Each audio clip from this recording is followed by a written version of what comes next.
첫 번째는 교수도 멘붕입니다. 이거 어떤 소식인가요? 네, 이 조선일보 보도에 따르면 서울대가 내년부터 신입생 전원을 대상으로 글쓰기 시험을 시행할 방침인 것으로 알려졌습니다.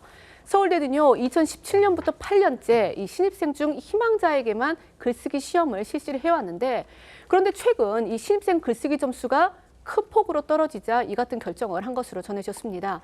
실제로 서울대가 김민전 국민의힘 의원에게 제출한 자료를 보면요, 이 신입생 글쓰기 시험 평균 성적은 100점 만점에 2017년에는 73.7점이었고 2018년에는 67.3점, 그리고 2019년 66.2점 이렇게 점점 떨어지더니 2024년에는 60.7점으로 뚝 떨어졌습니다. 예, 특히 지난해 글쓰기 시험을 본 831명 중 266명이 최하 등급을 받았다고 합니다. 최하 등급은 글의 일관성이나 명료성이 부족하고 주장을 뒷받침하는 근거도 부적절한 것이 상당 부분 섞여 있는 글에 부여된다고 합니다.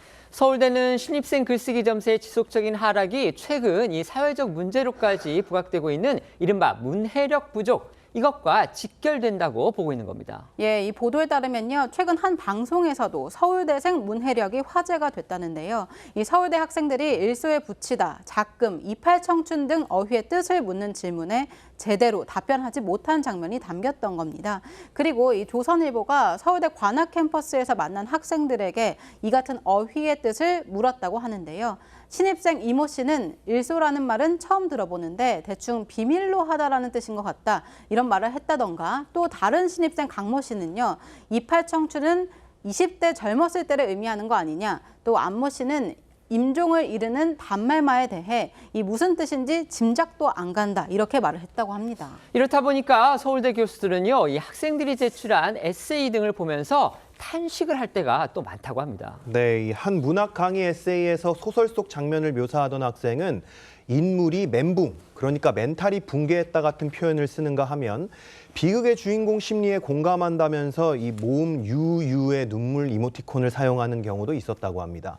또 조사애와 의를 구분하지 못하거나 문안하다를 문안하다로, 역할을 역할로, 일부러를 일부로로 쓰는 서울대생도 종종 있다고 하는데요.